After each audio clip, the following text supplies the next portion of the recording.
Hi everyone, welcome back to my channel. How are you all doing? I hope you all are doing well. So today in this video I'll be talking how to qualify CTET in first attempt and how I qualified it in first attempt, that too in the first semester of B.Ed. So if you want to qualify it in your first semester of B.Ed, you can watch this video till the very end because I am gonna talk about my experience, my mistakes. I will be talking about strategies and there are so many things, so just stay tuned. So without any further delay, let's get into the video. तो सबसे पहले मैं अपना experience बताती हूँ कि मैंने कैसे क्लियर किया और मेरे पास कितना टाइम था, मैंने कितना टाइम लिया था सीटेट के लिए, क्योंकि मेरा एग्ज़ाम जो था फर्स्ट सेमेस्टर का 2 जून को ख़त्म हुआ था और ये जो सीटेट वाला एग्ज़ाम था मेरा 7 जुलाई को था। तो मेरे पास 1 मंथ का बहुत अच्छा टाइम था और मैंने सोचा था कि मैं बहुत अच्छे से तैयारी कर पाऊँगी। लेकिन क्या हुआ था कि समर वेकेशन के वजह से मैं कजन्स के पास चली गई और उन लोगों के साथ मस्ती की, तो 10 से 15 दिन मैं वहाँ रह गई और उन लोगों के साथ टाइम स्पेंड किया। उसके बाद मुझे रियलाइज़ हुआ कि मेरे पास तो 15 और 20 दिन का टाइम है और इसमें ही मुझे प्रिपेयर करना है। और मैंने सोच रखा था कि हमको फर्स्ट अटेम्प्ट में ही क्लियर करना है, क्योंकि कभी कभी क्या होता है कि आपको लगता है कि मेरे पास अभी बहुत टाइम है, मतलब 2 साल है तो हम कभी भी क्लियर कर सकते हैं। लेकिन आपको ऐसे सोच के नहीं चलना है, क्योंकि सेमेस्टर 2 में आपको फिर ऑब्जर्वेशन के लिए जाना पड़ता है और ऑब्जर्वेशन के जस्ट बाद फिर आपका एक्सटर्नल हो जाता है, तो उसमें भी टाइम मिलने का बहुत कम चांस होता है। क्योंकि बीएड में भी थोड़ा बहुत पढ़ना ही पड़ता है, थोड़ा बहुत क्या, जो अच्छे से पढ़ता है तो उसको तो बहुत ही पढ़ना पड़ता है, फिर बहुत कुछ रहता भी है, लेसन प्लान वगैरह ये सब बनाना पड़ता है सेकेंड सेमेस्टर में। तो मैंने इसलिए सोचा था कि हमको फर्स्ट सेमेस्टर में ही क्लियर करना है, क्योंकि फर्स्ट सेमेस्टर में बस आपको पढ़ना रहता है, सेकेंड सेमेस्टर में बहुत कुछ रहता है। तो मैंने क्या किया था कि हम जब एडमिशन ले लिए थे, मैं जब एडमिशन ले ली थी इसमें बीएड में, देन आई रियलाइज दैट कि हमको क्लियर करना है। So I was thinking about it to clear, but I couldn't study anything except CDP। तो मैंने क्या किया था कि कॉलेज में जो पढ़ाई हो रहा था उसी से रिलेटेड मैं केवल CDP कर रही थी। उसके बाद जब 15 दिन बचा तब हमको रियलाइज़ हुआ कि हमको इसके लिए पढ़ना है सीटेट के लिए। तब 15 दिन में मैंने कैसे कवर किया, तो सबसे पहले मैंने क्या किया था कि CDP तो मैं थोड़ा बहुत पढ़ ली थी कॉलेज में, तो मेरे पास बचा था हिंदी, इंग्लिश और SST। तो ये तीनों को कवर करने के लिए 15 दिन में बहुत कम टाइम है ये, क्योंकि हम कभी भी नहीं पढ़े थे, मतलब SST मैंने कभी नहीं पढ़ा था किसी भी कॉम्पिटिटिव एग्जामिनेशन के लिए। तो 6 to 8 को कवर करना ये थोड़ा डिफ़िकल्टीज था मेरे लिए। अगर आप कॉम्पिटिटिव एग्ज़ाम का तैयारी किए तो ऑब्वियसली आप 1-2 दिन या 1 सप्ताह पढ़ के भी अच्छा मार्क्स ला सकते हैं, बहुत ऐसे स्टूडेंट हैं जो लाते भी है। तो अगर आपको अपने मतलब रियलिटी को एक्सेप्ट करना है कि आपने पढ़ा है, आपको कॉन्फिडेंस है, तो ठीक है, आप इसको लाइटली ले सकते हैं। लेकिन अगर आपने कभी नहीं पढ़ा है और आपको क्लियर करना है सीटेट, आपने बीएड में एडमिशन ले लिया है, तो आपको इसको लाइटली नहीं लेना है, क्योंकि आज 15 अक्टूबर है और कल जो है लास्ट डेट है सीटेट का फॉर्म अप्लाई करने का। तो अब आपके पास जो है 2 महीने का टाइम है, 15 नवंबर टू 15 दिसंबर, मतलब 15 अक्टूबर से 15 नवंबर, 15 नवंबर से 15 दिसंबर। तो आपके पास तो 2 महीने का टाइम है। तो आप अभी से ही अच्छे से स्टार्ट करिए पढ़ाना, क्योंकि अगर आप इसको लाइटली लेते हैं तो क्या होता है कि हम लोग कॉन्सेप्ट में ध्यान नहीं देते हैं और जो हमारा क्वेश्चन आता है वो पेडागोजी और जो SST का जो मतलब मेन फैक्ट्स रहता है, दोनों मिक्स करके आता है। तो आपको फैक्ट्स को भी दिमाग में रखना है, मतलब फैक्ट्स के साथ there are so many things which are related to concept. तो आपको कॉन्सेप्ट भी SST का याद रखना है, जैसे ज्योग्राफी में बहुत सारा कॉन्सेप्ट वाला भी थिंग है, तो आप कॉन्सेप्ट को दिमाग में रखते तो क्वेश्चन सॉल्व करना एग्जाम में ईजी पड़ जाएगा। तो आपको ऐसे करना है कि अभी थोड़ा थोड़ा CDP पढ़ते जाइए अगर फर्स्ट सेमेस्टर में आप है तो, और फिर बाद में SST या मैथ साइंस जो भी आपका है उसको धीरे धीरे कवर करिएगा। और लास्ट टाइम एग्ज़ाम के कुछ दिन पहले अगर आपके पास टाइम नहीं बचा है, अभी टाइम है तो ठीक है, वेल एंड गुड, आप कर सकते हैं। लेकिन अगर आपके पास टाइम कम है तो आप लास्ट टाइम में हिंदी और इंग्लिश को कर सकते। अब मैंने क्या किया, मेरा तो CDP थोड़ा बहुत हो गया था, तो मैंने SST पे फोकस किया। और मैंने SST कैसे कवर किया, मैंने कौन से टीचर को फॉलो किया, तो मैंने YouTube से ही SST को कवर किया था। तो मैंने क्या किया कि मेरे पास बहुत कम टाइम था, 15 दिन का टाइम था, तो उसमें मैंने क्या किया कि 6 to 8 को लाइन बाय लाइन रीड करना पॉसिबल नहीं था। तो मैंने मैग्नेट ब्रेन को फॉलो किया, वहाँ पे दिगराज सर बहुत अच्छा पढ़ाते हैं और उन्होंने 1 शॉट वीडियोज ऐसे सब चैप्टर का बना रखा है, तो मैंने उन्हीं को फॉलो किया और सारा जितना भी वीडियो था एसएसटी का सब देख लिए, मतलब 6 to 8 का कंप्लीट कर लिए।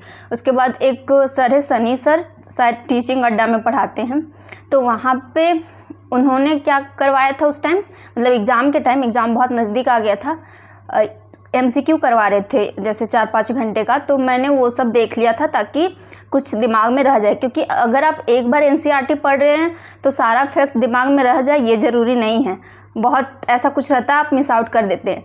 तो मैंने वो MCQ वाला मैराथन वीडियो देख लिया था, तो इस तरह से मेरा SST कवर हो गया। अब बात करते हैं कि मैंने हिंदी पेडागोजी और इंग्लिश पेडागोजी को कैसे किया। तो मेरे पास टाइम बहुत कम था और मेरे पास ये ऑप्शन भी नहीं था, सेकंड ऑप्शन भी नहीं था कि हमको नेक्स्ट टाइम क्वालिफाई करना, हमको इसी बार करना था। तो हम क्या किए कि हम नहीं पढ़ पाए थे, हिंदी पेडागोजी नहीं पढ़ पाए थे, मैंने इंग्लिश पेडागोजी को ही पढ़ा। मैंने डिसाइड कर लिया था कि दोनों पेडागोजी को सेम कॉन्सेप्ट से सॉल्व करेंगे। But you know if you don't study Hindi pedagogy, the terms, जो टर्म रहता है वो आप एग्ज़ाम के टाइम बहुत जल्दी रिकॉल नहीं कर पाएंगे, मतलब क्विकली आपका माइंड नहीं समझ पाएगा कि इस टर्म का हिंदी मीनिंग ये है और इसका इंग्लिश मीनिंग ये है, मतलब सेम ही कॉन्सेप्ट रहेगा, लेकिन आप केवल हिंदी लैंग्वेज की वजह से और इंग्लिश लैंग्वेज की वजह से आपको लगेगा कि कुछ और पूछ रहा है। लेकिन मेरे लिए ऐसा नहीं था, मैंने कवर किया, मतलब मैनेज किया, कवर नहीं किया बोल सकते, मतलब मैनेज किया। मेरे लिए भी प्रॉब्लम था लेकिन मैंने मैनेज किया और इंग्लिश पेडागोजी के साथ ही, मतलब इंग्लिश पेडागोजी को पढ़ के ही हिंदी भी कवर कर लिए। और सेकंड चीज़ हम बताना चाहेंगे कि जो मैंने लैंग्वेज चूज़ किया था वो लैंग्वेज मैंने इंग्लिश चूज़ किया था लैंग्वेज 1 में, और लैंग्वेज 2 में हिंदी था। लैंग्वेज 1 में मैंने इंग्लिश चूज़ क्यों किया था, क्योंकि मैंने ऑब्ज़र्व किया था कि प्रीवियस ईयर क्वेश्चन देखने के बाद मैंने ऑब्ज़र्व किया कि जो भी पैसेज आ रहा है इंग्लिश का वो बहुत लॉन्ग था और मुझे पोएट्री सॉल्व करना ईजी लगा पैसेज के मुकाबले, इसीलिए मैंने लैंग्वेज 1 में इंग्लिश रखा था। अगर आपको ऐसा लगता है तो आप भी रख सकते हैं। तो इस तरीके से मैंने कवर कर लिया था। अब आता है एग्ज़ाम दिन। अब एग्ज़ाम डे में मेरा क्या हुआ कि टाइम मैनेज नहीं हो पाया। अब उसके वजह से, मतलब लास्ट तक तो टाइम मैनेज कर लिए लेकिन शुरू में नहीं हो पाया था। शुरू में मैंने क्या किया कि जो मेरा SST था वो तो वीक था ही, मतलब अच्छे से पढ़े नहीं थे, और उसी को हम स्टार्टिंग में बनाना, मतलब स्टार्टिंग में उसी को लेके स्टार्ट किए कि हमको पहले इसी को कवर करना है, क्योंकि मे बी मेरा छूट जाए SST, तो ऐसे सोच के हम SST से स्टार्ट किए। अब क्या हुआ कि SST बनाते बनाते ही मेरा बहुत टाइम निकल गया। उसके बाद हम अचानक से जब देखे कि बहुत कम टाइम बचा हुआ, तब हमको रियलाइज़ हुआ कि CDP हमको आता है, हिंदी आता है, इंग्लिश आता है, फिर भी मेरे पास कम टाइम है, हम कैसे कर पाएंगे। और इसी वजह से क्या हुआ था कि हम इंग्लिश और हिंदी पढ़ ही नहीं पाए। CDP तो थोड़ा बहुत अच्छा से पढ़ के किए, इंग्लिश भी बहुत फास्ट हम पढ़े थे, इतना फास्ट पढ़े थे ना कि हमको समझ ही नहीं आया कि हम क्या क्या टिक किए, लेकिन रूम आके देखे तो देखे कि सही सही टिक लगा। हिंदी में मेरा क्या हो गया था कि 4-5 जो पैसेज वाला था, पैसेज का क्वेश्चन मेरे से गलत हो गया। मैंने वहाँ टिक सही करा था क्वेश्चन में, लेकिन OMR सीट में मैंने ऊपर नीचे कलर कर दिया था, तो उसके वजह से मेरा 4-5 नंबर कट गया। तो इस तरीके से मेरा एग्ज़ाम गया था। उसके बाद बात करते हैं कि मेरा मार्क्स कितना आया। तो मेरा मार्क्स 106 आया, और तो हम खुश थे क्योंकि 15 दिन में हम ज़्यादा एक्सपेक्ट भी नहीं कर सकते हैं, और मैंने पढ़ा भी नहीं था बहुत कुछ, तो मैंने सोचा कि क्वालिफाई हो गया वही ठीक है, क्योंकि अगर पढ़े रहते तो एक्सपेक्टेशन रहता मेरा 120-125 तक का था, लेकिन नहीं पढ़े थे इसीलिए 106 में ही संतुष्ट हो गए। अब आपको कैसे करना है, अगर आपके पास टाइम है, अभी आप कहीं इंगेज नहीं हैं, तो 2 महीने के टाइम को आप अच्छे से यूटिलाइज करिए। अभी से ही आप पहले SST करिए, क्योंकि CDP थोड़ा बहुत आप कॉलेज में पढ़े ही होंगे।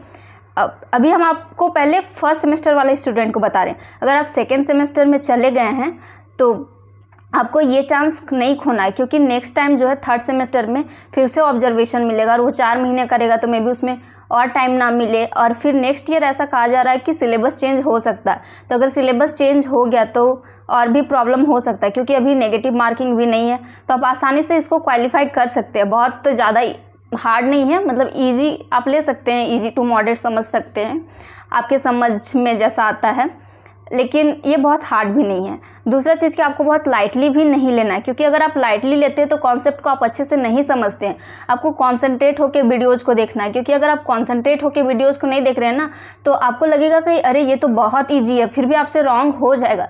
थोड़ा बहुत कॉन्सेप्ट अगर मिस आउट कर दे रहे हैं आप, उसके वजह से आप 1-2 नंबर या 1-2 नंबर की वजह से आप क्वालिफाई नहीं कर पाएंगे। तो इसीलिए कम से कम CDP का कॉन्सेप्ट आप अच्छा रखिएगा, मतलब हिंदी और इंग्लिश पैडागोजी का भी कॉन्सेप्ट अच्छा रखिएगा, ताकि एटलीस्ट पैडागोजी के कॉन्सेप्ट की वजह से आप क्वालिफाई कर पाए, क्योंकि आपको नहीं पता फैक्ट्स में कैसा वाला क्वेश्चन पूछेगा। तो आप ये गलती नहीं करिएगा, इसको लाइटली नहीं लीजिएगा। आपको क्वालिफाई करना है एनी हाउ, क्योंकि आप फ्यूचर टीचर बनने वाले हैं। दूसरा चीज़ कि आपको सीरियसली भी नहीं लेना है, क्योंकि आप बहुत सीरियसली लेंगे तो आप पैनिक हो जाएंगे, आपको डर लगने लगेगा और एग्ज़ाम में फिर एग्ज़ाम फोबिया टाइप वाला हो जाएगा कि आपको डर लग रहा है एग्ज़ाम में, फिर OMR सीट आप अच्छे से नहीं भर पा रहे, तो ऐसा कुछ हो सकता है। इसलिए आपको सीरियसली भी नहीं लेना है। अब नेक्स्ट चीज़ कि आपको जो है अभी से पढ़ना है और कवर करिए, क्योंकि 2 महीना इनफ टाइम है सीटेट क्वालिफाई करने के लिए, हो जाएगा। फर्स्ट सेमेस्टर में है तो आप इसी सेमेस्टर में अटेम्प्ट दीजिए और इसी में क्वालिफाई कर लीजिए, क्योंकि मैंने बताया कि सेकेंड सेमेस्टर में आपको ऑब्जर्वेशन के लिए जाना पड़ेगा, फिर उसके बाद एक्सटर्नल होगा तो दिक्कत हो सकता है। तो मेरा सजेशन ये रहेगा, बाकी आप पे है। तो मैंने इस तरह से फर्स्ट अटेम्प्ट में ही क्लियर किया और ये अभी हम सेकेंड सेमेस्टर में है, अभी कुछ दिन में मेरा एग्ज़ाम है। So that's all for today's video. If you want any more information, then I will give you in next video. So that's all for today. Bye. Have a nice day.